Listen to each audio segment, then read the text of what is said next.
Hi, So, good evening. yes, ma'am. So I'm Neeti Banga and I'm Associate Professor in the Leather Design Department at NIF Delhi. I'm an alumni of NIF Delhi itself. I've done my masters from here and I'm teaching from the last 16 years. So yeah, what do you want to ask? Ma'am, we want to. Our project is about overview of fast fashion and how fast fashion has impacted design and its Okay. elements. Okay. So we'll go on to the discussion, ma'am. So, public infrastructure like benches, handrails had their own design elements and motifs, but now in the name of minimalism, everything has been vanished. So, what's your take on it? Like, are we trading away our culture memory and forgetting our roots? Yeah, to a certain extent, you're right that everything is becoming very clean and simple in the name of minimalism. But I still feel that today, again, the trend is starting again. You can see some murals if you go to metro stations, you go to like underpasses and subways and roads. You will see that the students and artists have been invited. There is a art colony in Lodi also, Yes, where ma'am. all the walls have art. So I think it is coming back.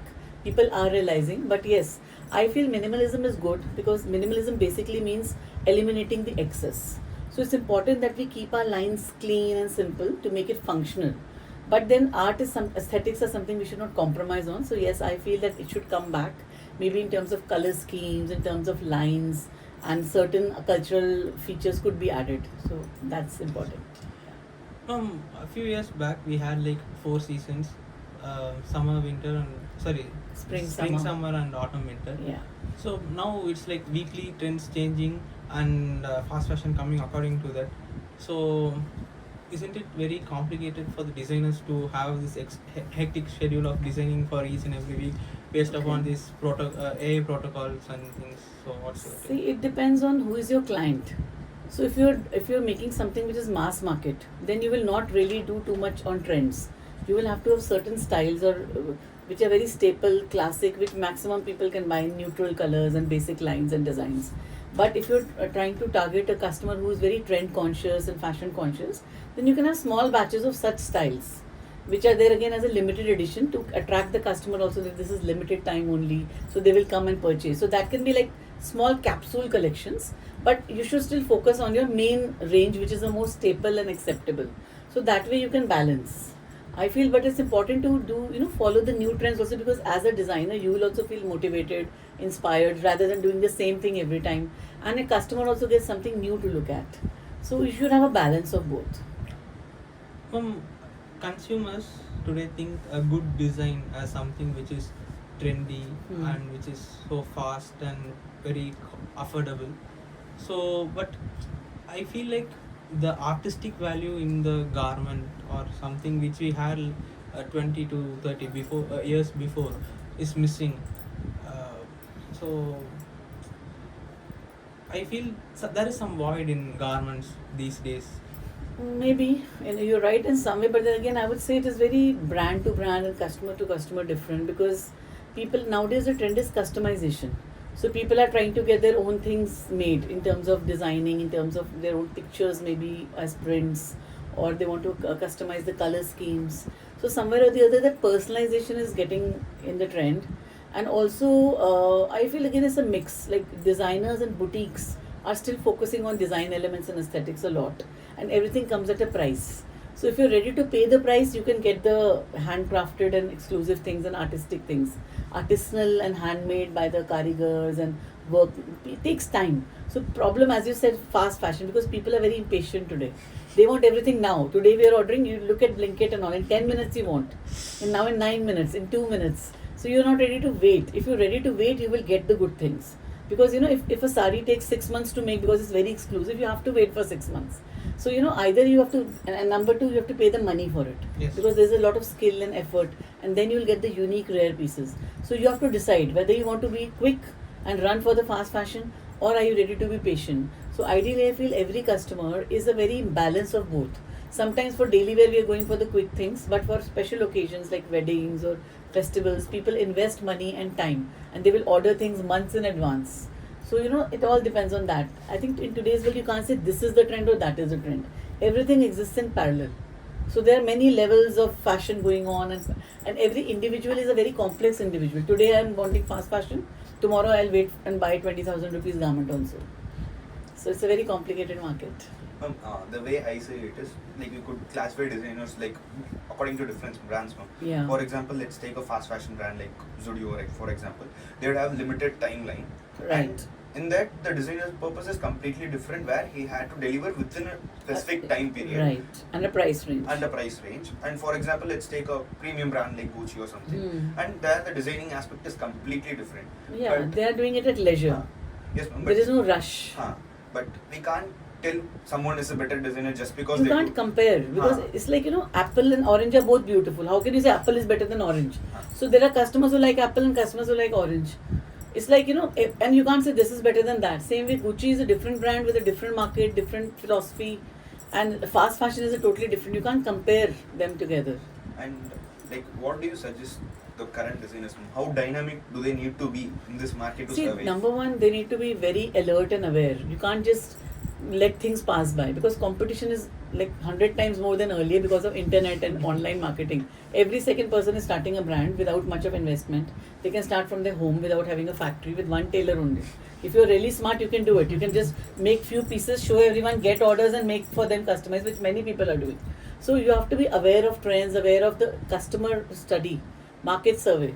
You cannot rush. The problem is people just want to, I graduate today and tomorrow I start a brand. Do a little market research, understand your consumer, their lifestyle, find the gap. Once you have the gap, you should not have a push philosophy, you should have a pull philosophy. That means you're not pushing the products on people, you're designing what they want so they will come to you.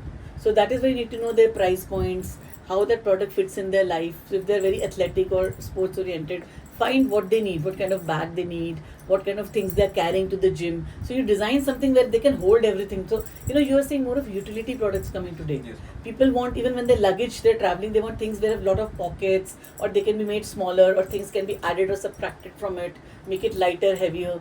People want waterproof things. So there, you have to understand what people want.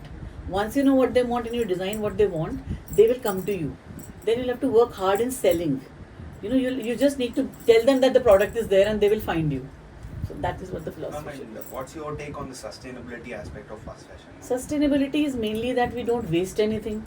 We use, we try to reduce the carbon footprint in terms of supporting local vendors, in terms of material, construction. We don't, I don't want China say fabric is being made in another city. The more it travels, the more carbon footprint increases and price increases, time increases. So, that again means that again we talk about greenwash also, that people are just saying it's sustainable. It is saying organic. It is organic. It is, I would say only 2-3% could be the organic content, but the label is organic. So that is where, people have to be very honest. And nowadays with blockchain technology, it is possible to track where what is coming from. So, I first feel that the brand should not have the self-integrity not to lie to consumer.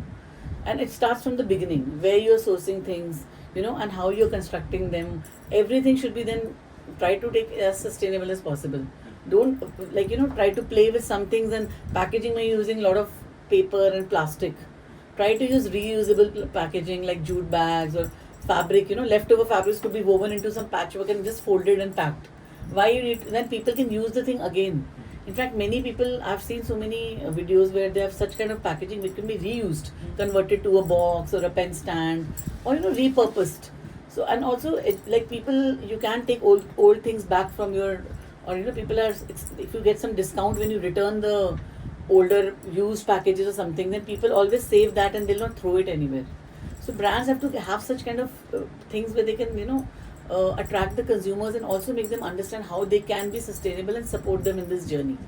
So it is a two-way process. Ma'am, most of the brands are not flourished in fast fashion. Like some are flourished, like Zara and H&M, Shein, etc. Ma'am. Yeah. And they are global competitors. Why Indian market? Why the startups are not getting popped up like big chain? Just now we discussed the Switch is coming up, and why it is tough to see. India is a very big country, and there are so many startups, so it will take time. See, we are looking at big brands and comparing our small startups, so that's not right also. Because startup means startup only. So it will take, now Make in India is there, the government is supporting. So they have to be smart enough, again, like I said, to design the right product, number one. If you design the same bag, same garment which everybody is selling, so you will have a more tougher time to rise, because customer will identify you as any other shoe brand, any other bag brand, any other garment brand. So number one, try to have something unique, and again use social media in a very strong way. Because social media, Instagram is a very powerful tool today to get known. So put Instagram posts daily where you can interact and find the right consumers. Try if your audience is, let's say, college crowd, then go to the college fest, sponsor events, take part, and make yourself aware. Do some interactive things with them. So the more you are in the right places, you'll be able to promote yourself. So you have to, promotion is important, word of mouth is important. Your product has to be good. Product, it cannot be that people like you and they buy your product and they don't like it and they never come back. And one wrong publicity can be harmful. So it is hard work. Why it doesn't succeed is because people give up also fast. ROI takes time. If you put investment, you have to work hard at least for a year and a half, and develop the brand. Unless you're really smart in using your marketing tools very smartly and becoming viral, and then you're getting picked up. So it is not easy. Just jumping into the bandwagon is tough. Learn the things properly, and then I would say jump into it. Ma'am, in the current scenarios, ma'am, like for example, let's say X, a big brand, how much does a designer have influence over the brand's decision in this sustainability point of view, and the fast fashion, the trend it's going on? How much does the designer have a say on it, ma'am? I think designer has a very big say, because the designer first thinks in the mind, then it goes on the paper. So the choice of material is always the designer's choice, and also the way they're using the patterns in the economical way to have least waste. That is also in the designer's hand. So designer has a very big role, but they have to keep the price point in mind, na? So of course it's not impossible. It is smart work. You have to understand in what price you're doing, and then accordingly choose the things. So it's not that it's impossible. It's tough, but it's not impossible. Nowadays, using Canva, AI, and prompting, everyone, there is a take that everyone is a designer, and there is a deprofessionalization of who is a designer. And also, brands use AI to track the trends and design. So a designer needs to become a technician to analyze AI and work with it. Yes. So what's your point on this? See, I feel that you know how an ostrich works. Ostrich will hide itself in the sand and think that nobody can see me, so I can't see anyone, so no one can see me. So you can't work in isolation. In today's world, you have to, for the young designers, definitely all the AI tools, how to use them so that you are not lagging behind your competitors. You can't let AI take over you. You have to use it as a tool. So I feel it's important to educate yourself and be tech savvy, know the tools so that you're doing smart work again. See, hand skills are important. There's nothing can compete if you are very good in sketching and all. Like all this is my handwork. When I was a student in NIFT, so I have done this is 99 when I passed out.